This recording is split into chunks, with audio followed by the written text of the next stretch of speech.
Olá, estudantes, sejam muito bem-vindos a mais uma aula do nosso componente de vida nos extremos.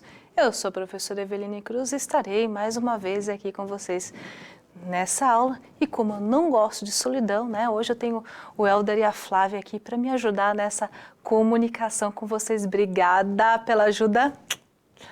Vamos lá, deixa eu aproveitar aqui essas apresentações e fazer aqui minha autodescrição. Eu sou uma mulher branca, bem branca, tenho 1,63 de altura, olhos e cabelos castanhos, cabelinho preso num coque, uso óculos e estou com uma blusa verde riscadinha. Né? Estou aqui no estúdio do Centro de Mídias com o balcão à minha frente. Joinha? Vamos ver aí então qual é o tema da nossa aula de hoje, em que momento do nosso componente nós estamos. Estamos aí na atividade 3, né, da astrobiologia, né, e vamos falar sobre o futuro da vida na Terra e no universo. O nosso aprofundamento, né, é Ciência em Ação, da unidade curricular Projeto de Vida ao Extremo, do componente curricular Vida nos Extremos. E daí o objetivo da aula de hoje, que é entender e conhecer os conceitos e as especificidades da astrobiologia, com foco aí no futuro da vida na Terra e no universo. Já se perguntaram o que o futuro nos reserva? Mas antes disso, né, vamos ver aqui, ó, os eixos estruturantes presentes aí no nosso componente, que são a investigação científica, representado pela lupa, processos criativos, representado pela lâmpada, empreendedorismo, representado aí pelo aviãozinho de papel, e mediação e intervenção sociocultural, balãozinho com 3 pontinhos. Né? Na tela para vocês, as habilidades aí contempladas na aula de hoje, né? E como eu já havia comentado nas aulas anteriores, nós estamos aí pegando alguns capítulos, né, desse livro, Astrobiologia, uma ciência emergente. Livro esse que está presente na página 25 do mapa, né, que é esse material norteador aí do nosso aprofundamento, né, que é o material de apoio ao planejamento e práticas de aprofundamento da 2ª série do ensino médio. Joinha? E antes de tudo, não menos importante, pegue o seu material de anotação, tá? Seu caderno, seu diário de bordo, seu aplicativo, coloque a informação da aula, né, a data de hoje, né? Não esqueça de anotar tudo para não se perder nos estudos. Vamos em frente aqui atrás, vem gente, eu expliquei na aula anterior um pouquinho aí da tabela geológica, né, do tempo geológico, né?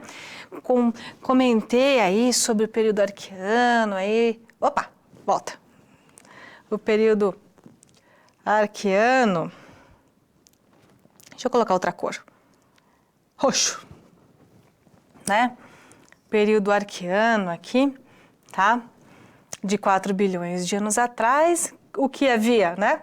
Nada de muito interessante, né? A Terra era bem diferente do que nós conhecemos hoje. Só que no Proterozoico, ó, veja bem, 2,5 bilhão de anos atrás, surgiram aí as primeiras bactérias, os primeiros organismos, né? Primeiros coacervados e material genético.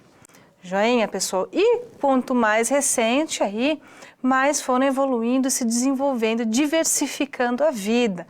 Foquei bastante aí na fauna de Ediacara, né, animais, aí, organismos, na biota de Ediacara, organismos aí, de corpo mole que precederam aí a biota, né, os organismos do período cambriano, que o pessoal tanto fala de explosão de vida e de biodiversidade do período cambriano. E quanto mais a gente avança aqui, né, para o tempo presente, né, maior a diversidade de organismos, depois de organismos animais e organismos, né, plantas, né, até chegar na época atual, né, no Cenozoico, a era Cenozoica do período quaternário, da época Holoceno, enfim, poderia a gente chamar de Holoceno antes da Revolução Industrial, né, mas segundo vários especialistas, nós já estamos no período, na época Antropocena, devido a imensa influência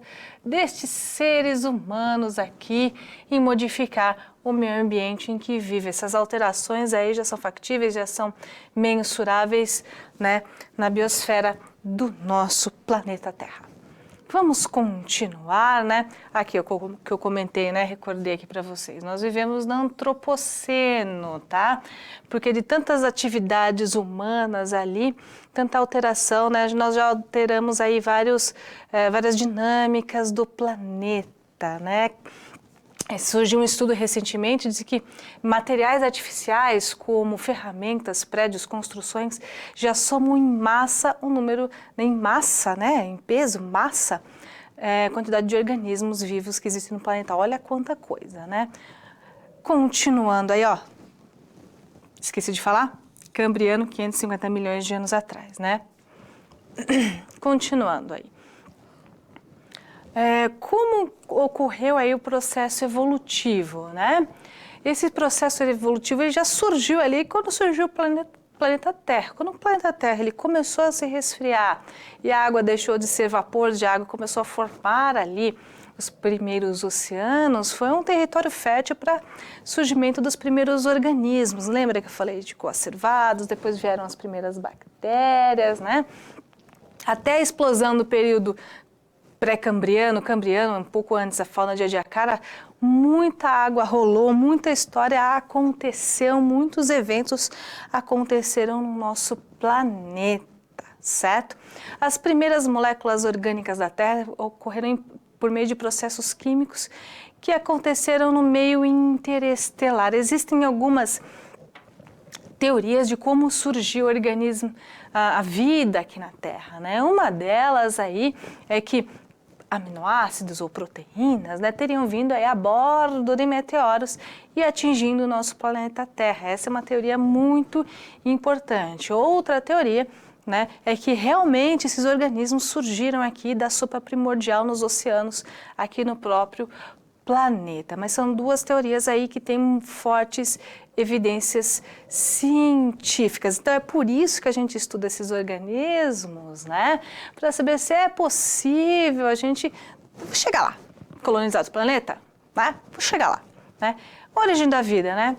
Pode ter sido uma combinação de eventos ou processos, como eu comentei, ou a sopa primordial lá nos oceanos primitivos, né? Ou a panspermia vindo aí a bordo de meteoros, né?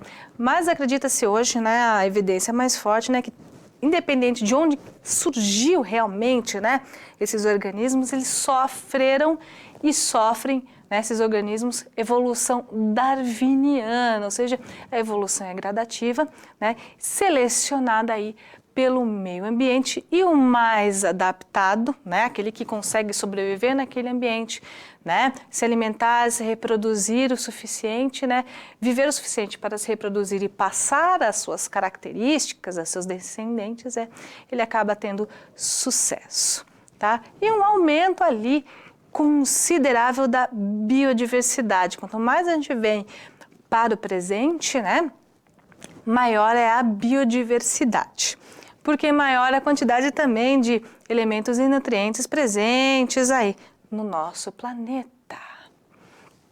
Continuando, né, os ecossistemas, né, planetários respondem a eventos ocorridos na vizinhança do cosmo, né, ou seja, no universo. Durante muito tempo, o nosso querido planeta Terra, o nosso lar, ele foi bombardeado por quê? Né, diversos meteoros, né? E um deles acabou extinguindo o nosso amigo Dino aí, o nosso T-Rex, né, nosso amigo Dino, mas ocorreram grandes outros eventos importantes no decorrer do planeta Terra que também resultaram em extinções em massa, né?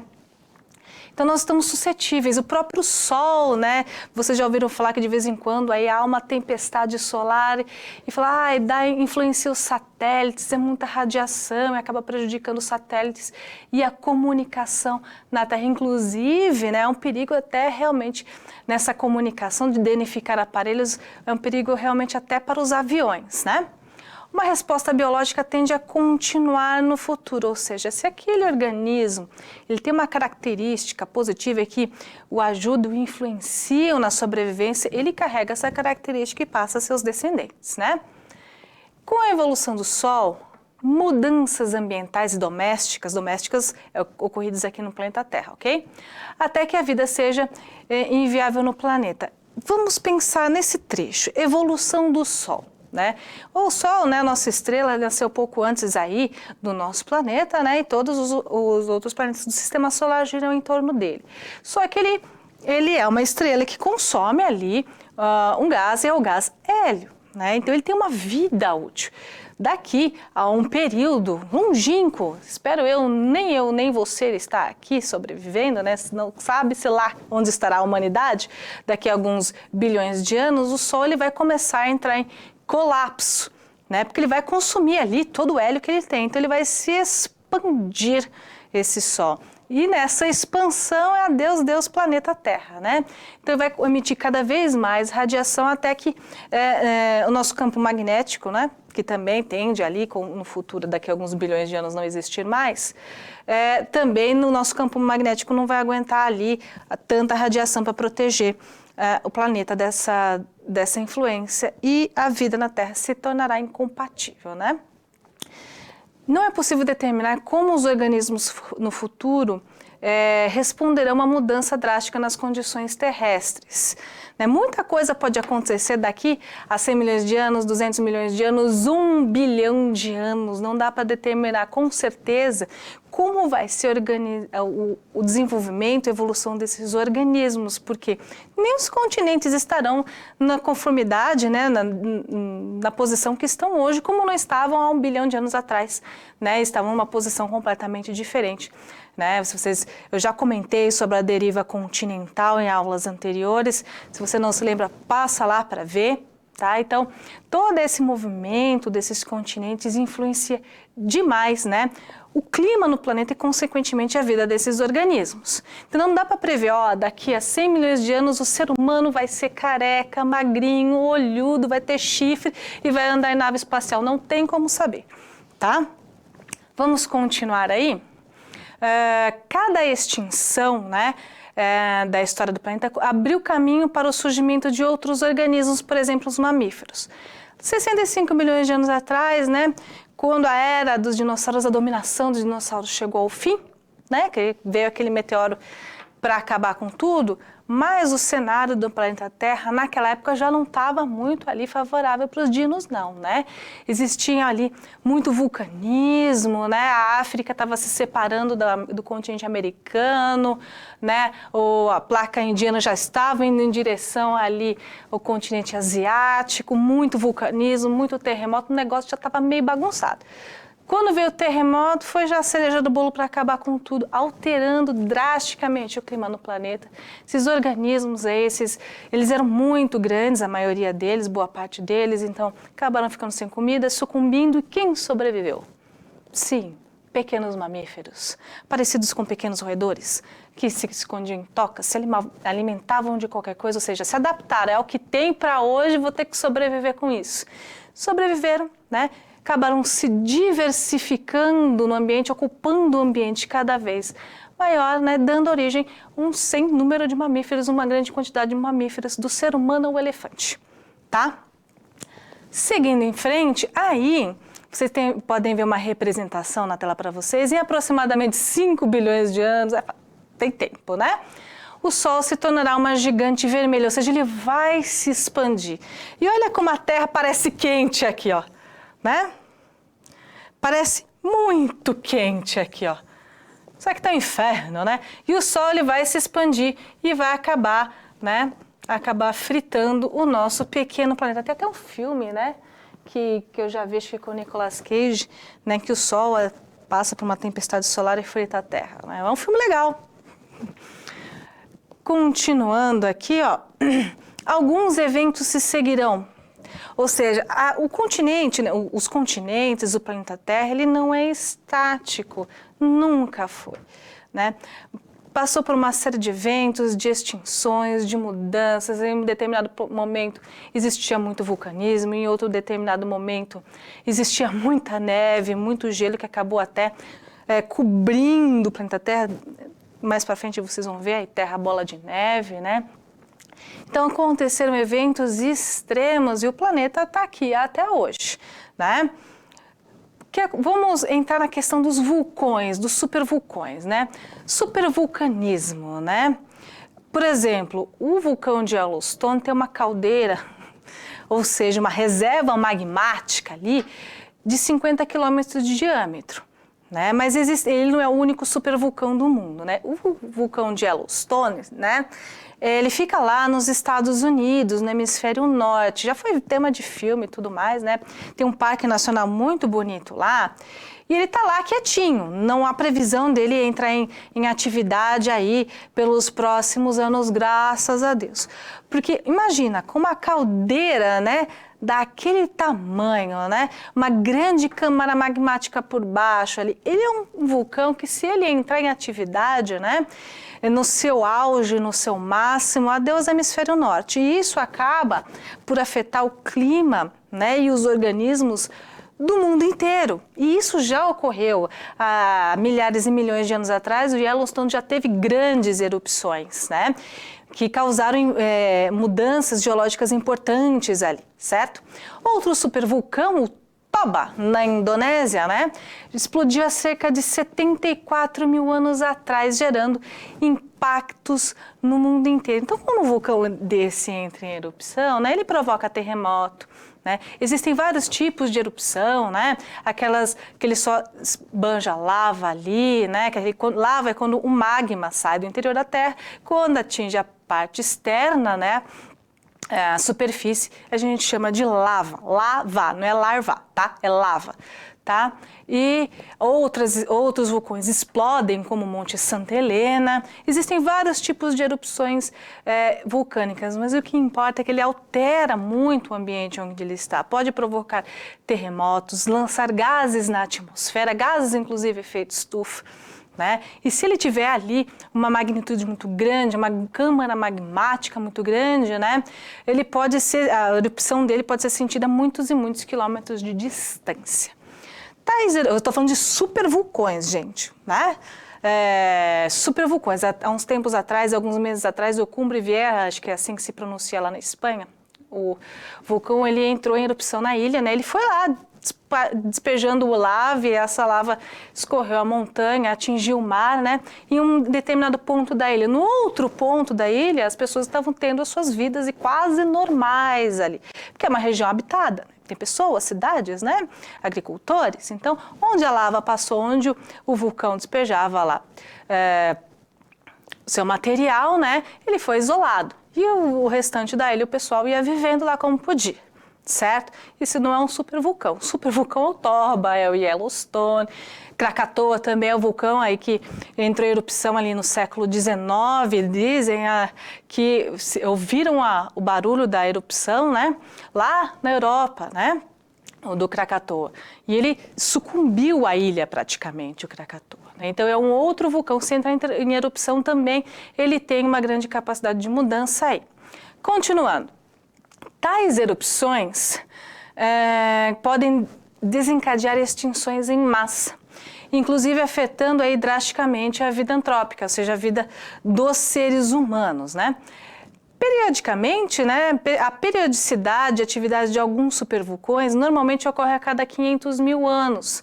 No entanto, erupções de grande magnitude em geral acontecem a cada 100 mil anos, né? O que mais preocupa a gente ainda é o bom e velho Yellowstone, né? Vamos lá. E qual é a dinâmica desses vulcões aí? Uma explosão de tal magnitude pode lançar na atmosfera detritos a 50 quilômetros de altitude, ou seja, gases, terra, lama, né? Lama não, né? Gases, cobrindo uma vasta área de lava. Há uns anos atrás, um vulcão aqui na América do Sul, se não me engano, era no Chile mesmo. Ele entrou em erupção e a poeira desse vulcão chegou até o Rio Grande do Sul. Então, voos, né, tiveram que ser aí desviados dessa região durante alguns dias, porque já pensou, essa poeira vulcânica entra na turbina do avião, derruba o avião. Né? Então, esses vulcões, normalmente, eles são muito monitorados, tá? A poeira pode cobrir a luz solar, impedindo a fotossíntese das plantas e diminuindo a temperatura global e que afeta toda a cadeia alimentar. Vamos pensar nesse cenário apocalíptico aí. Suponhamos que o nosso Toba ou Yellowstone entre em erupção, né? Eles têm muito material ali para jogar na atmosfera e vão soltando aquela fumaça, aqueles gases na atmosfera durante um período ali. E nós temos o quê? Né? Nós temos a atmosfera que ela forma ali um domo, né? E essa poeira, essa fumaça, ela vai acumulando, impedindo ali os raios solares atingirem o solo. Se as plantas não têm raio solar, não têm acesso à radiação solar, né? Não ocorre a fotossíntese, né? Que é a base da cadeia alimentar. Plantas morrem, consequentemente, animais também morrem e a gente já pode imaginar o que acontece em seguida, né? Aí nós veremos novamente, eu já mostrei em outras aulas, a dinâmica de um vulcão, né? Basicamente, aqui ó, câmara magmática, né? Aqui o cume dele, onde ele espelha que material, tá? É bem simpático, ó. Lembra aí de Yellowstone? Eles têm vários geysers em Yellowstone, sabe por quê? Porque provavelmente, né, a câmara magmática ela fica muito próxima da superfície, próxima aos lençóis freáticos, né? Então essa água ali no subsolo ela esquenta, né, sendo jogada para fora em forma de vapor de água, em forma de geysers. Aí uma representação aí da pluma magmática, da pluma e da câmara magmática do Yellowstone. Aqui é a cratera, né? A cratera do Yellowstone, a caldeira, é imensa, tá, gente? Às vezes a pessoa olha, não enxerga, mas quando a gente olha a foto de satélite, dá para perceber o tamanho, né? A gente só vê uma paisagem bonita, mas pela foto de satélite dá para perceber, tá? O tamanho da cratera, da caldeira do Yellowstone, né? É gigantesco e está acumulando magma ali, tá? Está acumulando. Um dia ele vai acordar de novo. Agora, não tem como mensurar, na próxima vez que ele entrar em atividade, se ele vai ter uma atividade mediana, porque ele nem sempre ele utilizou de toda a sua capacidade, né? Acredita-se que alguns milhares de anos atrás, eu não lembro exatamente, serão 700 mil anos, mais ou menos, ele esvaziou toda a caldeira dele, ou seja, foi uma super explosão. Né?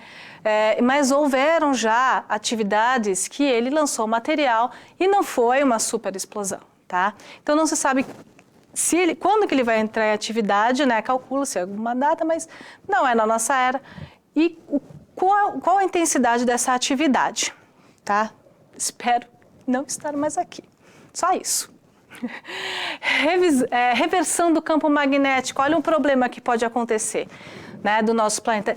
Nosso campo magnético é estático? Não, meu povo, né? Ele não é estático, existem mudanças sutis com o passar do tempo, tá? A última reversão dos polos magnéticos foi há cerca de 780 mil anos, né? O campo magnético, ele protege a Terra das radiações solares e espaciais. Sem ele, né, ficamos vulneráveis. E quem faz isso, gente? É o movimento ali do núcleo da Terra, tá? Que produz esse campo magnético. Existem várias espécies de animais que usam o campo magnético como referencial geográfico. Eu vou dar um exemplo de aves migratórias, né? Muitas aves migratórias, elas acabam utilizando aí o campo magnético como orientação. E alguns organismos marinhos também. Tá? No futuro, o planeta perderá seu campo magnético. Como? Igual aconteceu em Marte, né? Marte perdeu seu campo magnético porque o núcleo não está mais em atividade.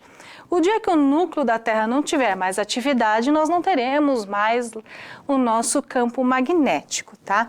E o campo magnético aqui no mundo, ele não é assim igualzinho em todos os lugares, né? Em todas as áreas do planeta, né? Nos hemisférios ali, ele é um pouco mais baixo. Então, lembra que eu comentei aulas atrás que é mais interessante estudar mudanças climáticas na Antártica? Né? Um dos fatores é a questão do campo magnético. Né? E o dínamo eletromagnético, o que seria? Né? São as cargas elétricas que se movimentam e geram o campo magnético. Aí tem uma representaçãozinha muito simpática. Deixa eu até mudar a cor, senão tudo amarelo a gente não enxerga nada, né? Vamos pro verde. Aqui o nosso planeta Terra, ó, hemisfério norte, hemisfério sul.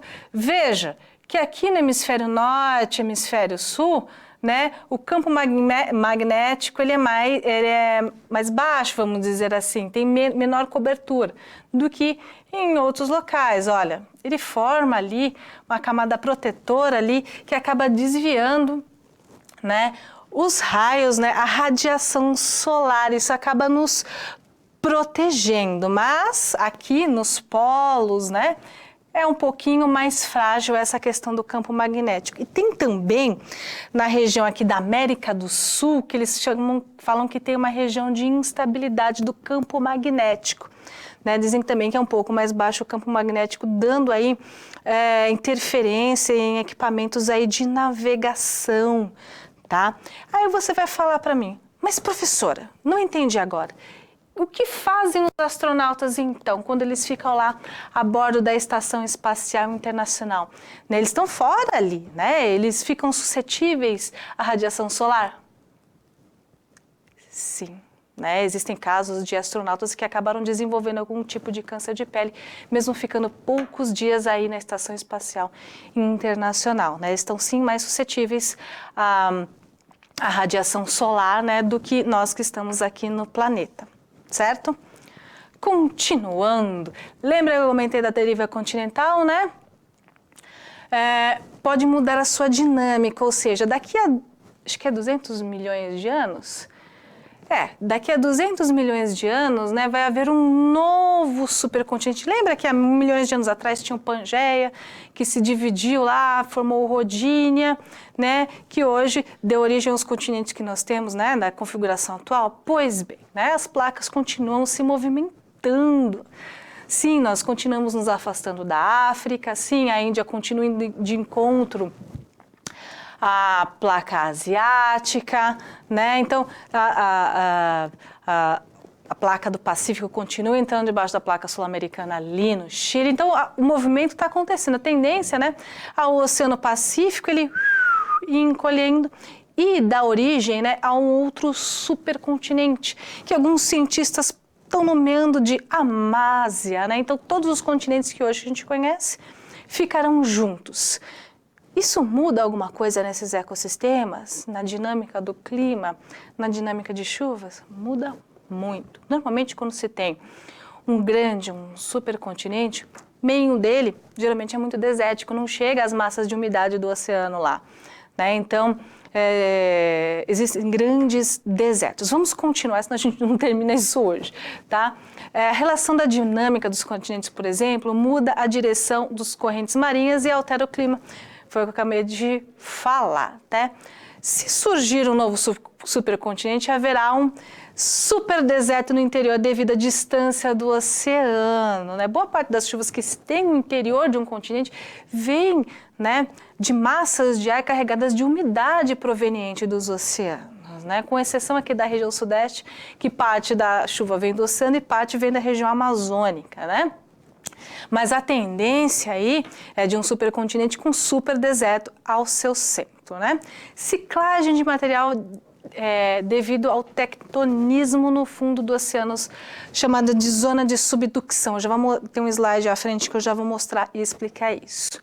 E constante mudança promovida pela placa tectônica é importante para garantir a habitabilidade do planeta. Ou seja, se as placas estão se movimentando, quer dizer que o núcleo também está. Ufa, se o núcleo está se movimentando, quer dizer que nós ainda temos campo magnético. Tá tudo certo, né?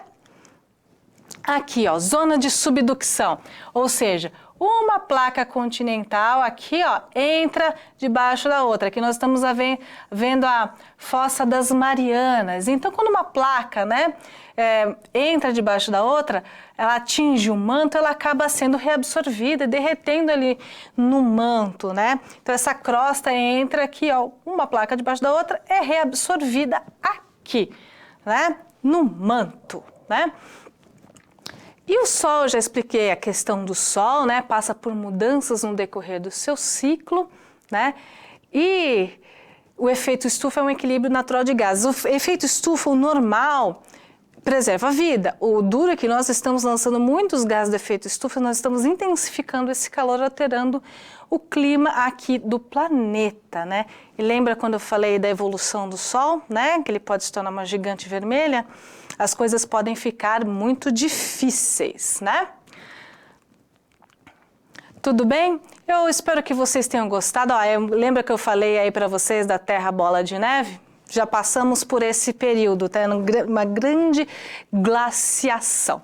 Espero que vocês tenham gostado aí da aula, pessoal. Agradeço muito a atenção de todos. Muito obrigada. Tchau, tchau, pessoal.